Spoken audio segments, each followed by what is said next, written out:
So we're now going to discuss the derivative and try to understand its definition. So as an example, I take the function x squared, and let's say we want to compute its derivative at some point, and why not the point x is equal to 1. Computing the derivative means that I want to know the value of the slope exactly at that point. So this means that if I draw a tangent line here, I want to know the slope of that tangent line. How can I do this? Well, what I usually do is introduce a second point by ways of an age, like this. So what does age signify here? Well, age is this difference here, right? So if I have age equals to 0.9 here, you see x plus h lies 0.9 to the right. And if I now move, you can see if I take age equals to 2, I'm moving 2 steps to the right. Putting age to be minus 1, I'm moving a step to the left, so I'm at the origin. And then here, I'm moving age 2 steps to the left. Or if I put age equals to 0, I just have the same point twice. Now, why do I involve such a second point? Well, it's because if I have 2 points, then I can draw a unique line through those 2 points, like this. So now, as I move my age, I'm getting different points and therefore different lines like this. And notice now, if I move my age towards 0, then this line tending towards the tangent line here, meaning that the slope of this secant line, as it's called, becomes closer and closer to the slope that I'm after. So let's now see how to compute that. So I can put here delta x and delta y. So this thing here is usually what I call the delta y. This thing here is what I call the delta x. And delta y divided by delta x is by definition the slope of this straight line here. And in more detail, you can see that this thing here, what is that? Well, that's f at x plus h. What is this? Well, the height is f at x. So delta y is equal to f at x plus h minus f at x. And what is the delta x? How far do I move in the x direction?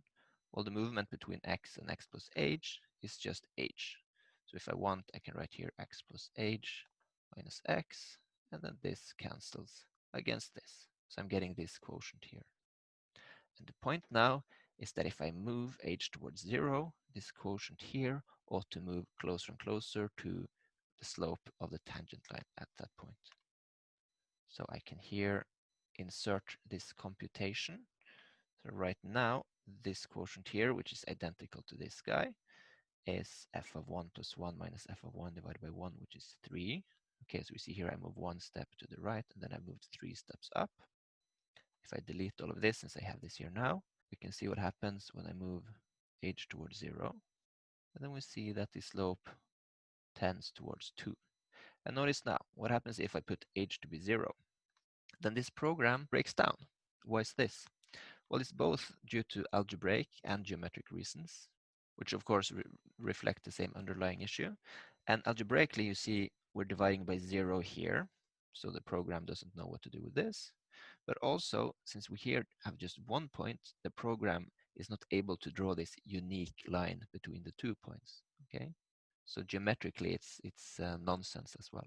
And for this reason, when we here want to do the lim as h tends towards 0, it's crucial that h, in fact, is never equal to 0. Because if h is equal to 0, this is a meaningless expression. And the point here is that if we move h in from the right, we see that this limit is revealed to be 2. And similarly, if we move in from the left, we also get something that gets closer to 2. So this limit is equal to 2. And the value of this limit is exactly what we denote by f prime at 1. Now, let's make a couple of observations here. So the first observation is that if we have f of x equals to x squared, then we will learn momentarily that if we take the derivative of such an expression, we get 2x. And then, of course, if I plug in 1 here, I'm just getting 2.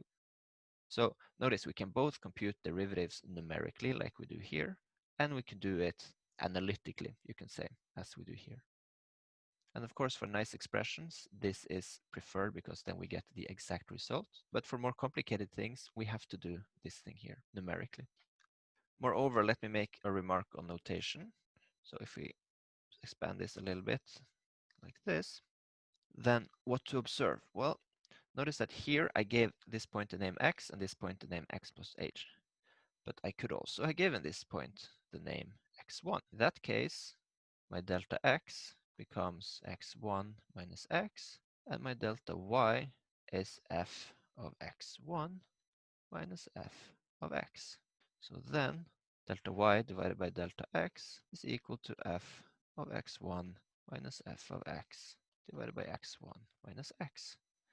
And with this, we can see that, well, the derivative of f at x is equal to the limit here as x1 tends to x in these expressions here. So we can see geometrically that this ought to give the same thing as if I take the limit using this notation. And you can also connect this thing to this thing by making a change of variables.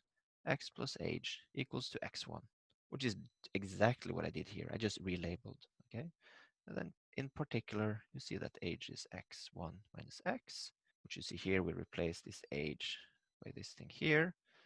Of course, x plus age is x1, so this thing here is replaced by this thing. And if age tends to 0, x plus age tends to x1, which means I can replace this thing here by this thing here. Sometimes this way of writing the derivative is useful, and sometimes this way of writing the derivative is useful. And oftentimes it doesn't matter what we use, just use your favorite. And of course, feel free to call this point U or V or W or flower or whatever you want.